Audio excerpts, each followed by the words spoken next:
Chapter 3 The Sweet Nightingale. The emperor's palace was the most beautiful in the world.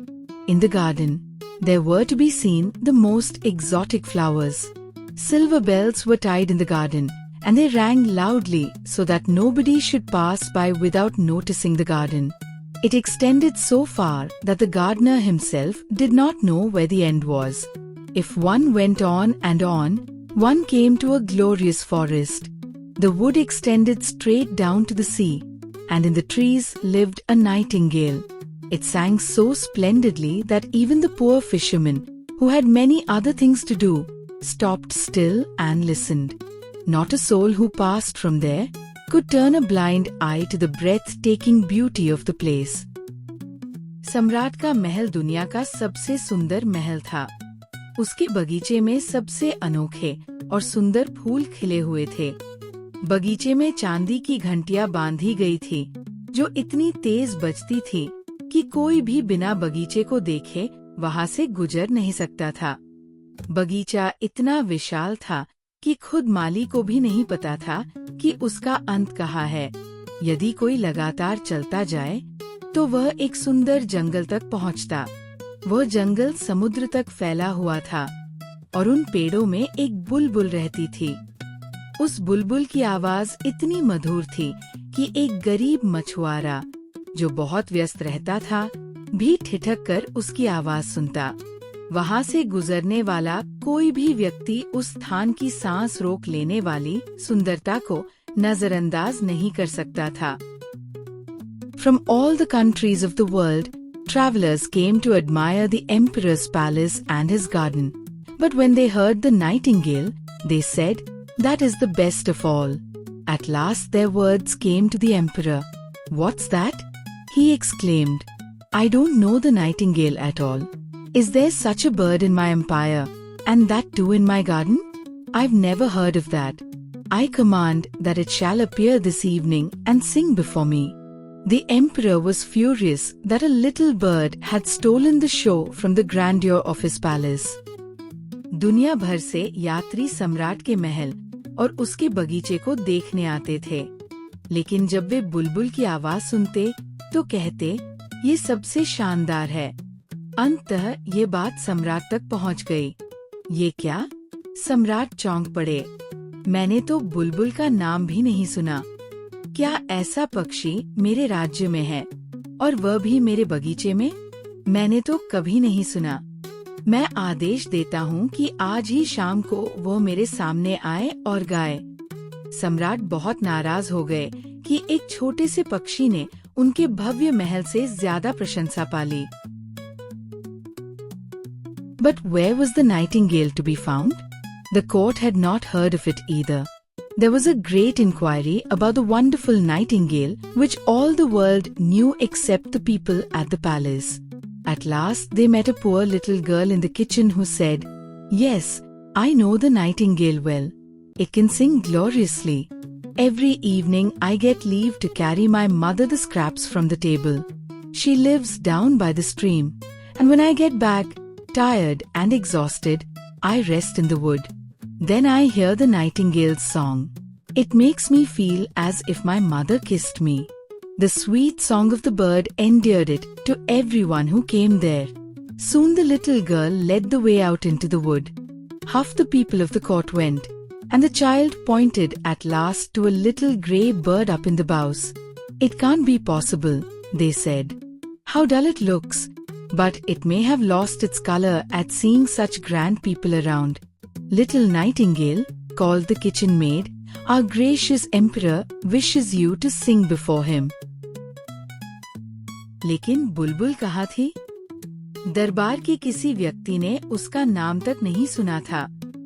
पूरे राज्य में उस अद्भुत बुलबुल की खोज शुरू हो गई, जिसके बारे में पूरी दुनिया जानती थी, सिवाय महल के लोगों के। अंत में रसोई की एक गरीब लड़की ने कहा, "हाँ, मैं उस बुलबुल को अच्छी तरह जानती हूँ। वह बहुत मधुर गाती है। हर शाम मुझे अपनी माँ को बचा हुआ खाना देने की इजाजत मिलती है। मेरी माँ नदी के पास रहती है। जब मैं वापस लौटती हूँ और थकी होती हूँ तो मैं जंगल में बैठती हूँ। तभी मैं बुलबुल की आवाज सुनती हूँ। उसकी आवाज मुझे ऐसा महसूस कराती है जैसे मेरी माँ मुझे चूम रही हो। उस लड़की की बात सबको बहुत अच्छी लगी। वह दरबारियों को जंगल की ओर ले गई। आधा दरबार उसके साथ गया। अंत में लड़की ने एक पेड़ की डाल पर बैठे छोटे से भूरे पक्षी की ओर इशारा किया। ये तो बड़ा साधारण दिखता है, सब बोले। शायद इसे हमारे जैसे राजसी लोगों को देखकर अपनी चमक खोनी पड़ी है। प्यारी बुलबुल, रसोई की लड़की ने पुकारा, हमारे महान सम्राट चाहते हैं कि तुम उनके सामने गाओ। My song sounds best in the greenwood, replied the nightingale. Still it came willingly when it knew that the emperor wished. The palace was festively adorned for it with golden lamps and glorious flowers. The bird was overwhelmed to see that a lot had been done in its honor. In the great hall there had been placed a golden seat on which the nightingale sat. The little kitchen girl had received permission to stand by the door.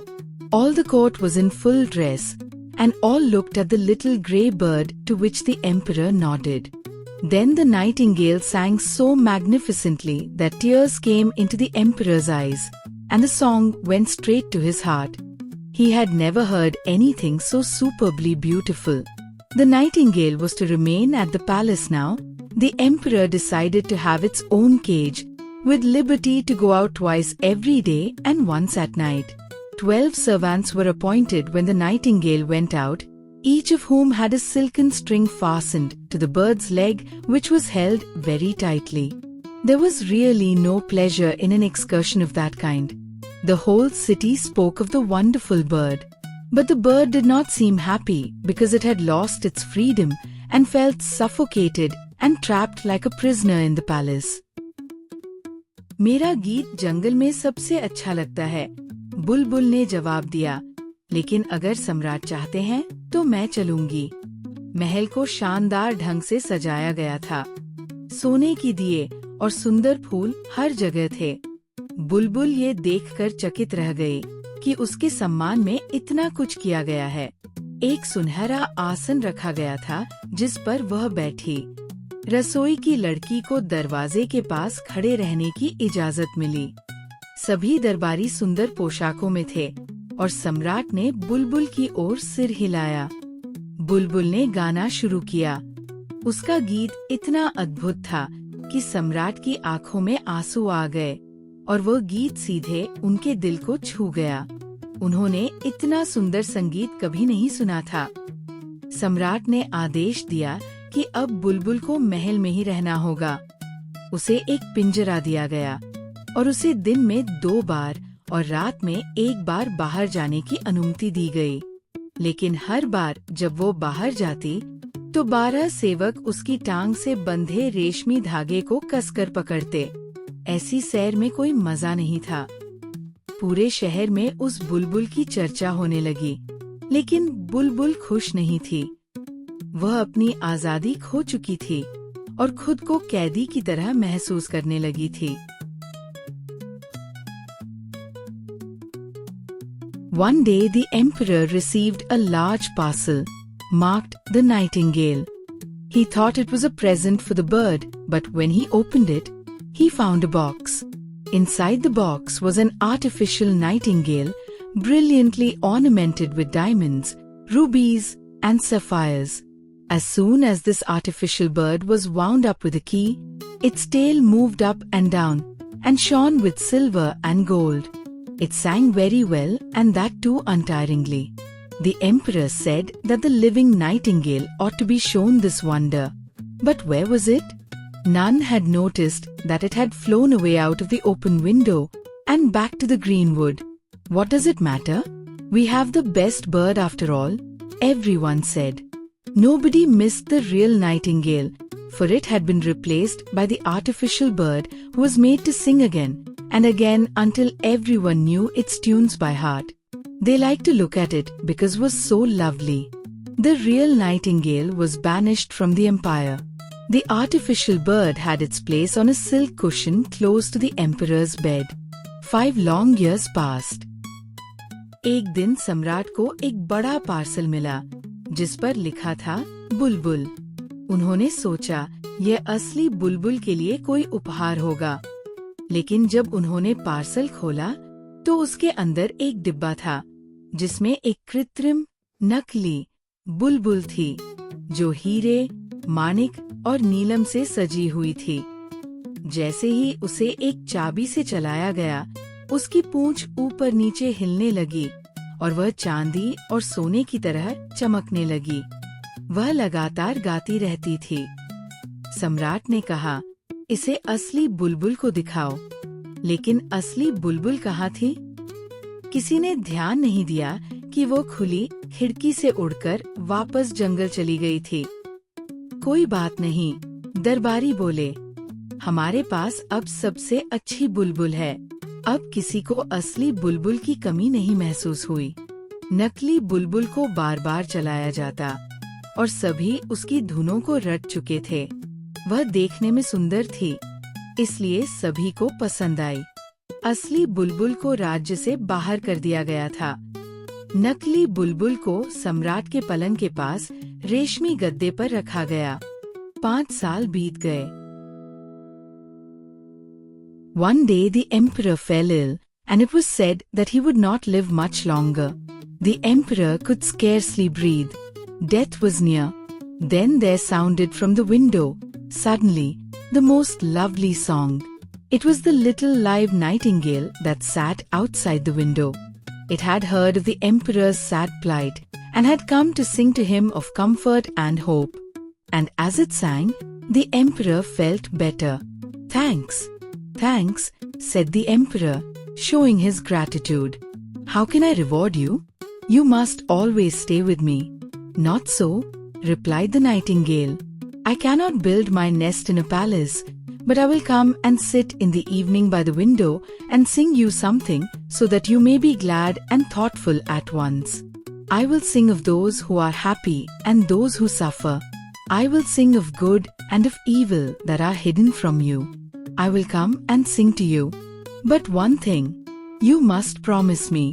The emperor, who was already feeling better, agreed. One thing, only, I beg of you, said the nightingale. Tell no one that you have a little bird who tells you everything. And the nightingale flew away. एक दिन सम्राट गंभीर रूप से बीमार हो गए और कहा गया कि वे अब अधिक दिन जीवित नहीं रहेंगे। सम्राट की सांसें उखड़ रही थी। मृत्यु पास थी। तभी खिड़की से अचानक सबसे मधुर गीत की आवाज आई। असली बुलबुल वापस आ गई थी। उसने सम्राट की बीमारी के बारे में सुना था और उन्हें सांत्वना और आशा का गीत सुनाने आई थी। जैसे ही वो गाने लगी, सम्राट की तबीयत सुधरने लगी। धन्यवाद, धन्यवाद।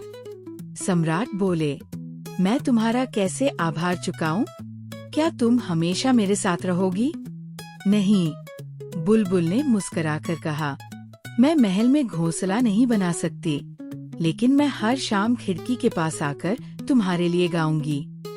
मैं तुम्हें आनंद और सोच दोनों में डुबो दूंगी। मैं तुम्हें खुश और दुखी लोगों की कहानी सुनाऊंगी। मैं अच्छाई और बुराई के बारे में गाऊंगी जो तुम्हारी नजरों से छुपी है। लेकिन एक बात तुमसे वादा चाहिए। जरूर, सम्राट बोले, जो अब पहले से बेहतर महसूस कर रहे थे।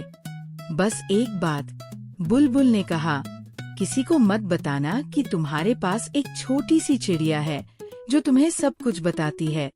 और ये कहकर बुलबुल उड़ गई।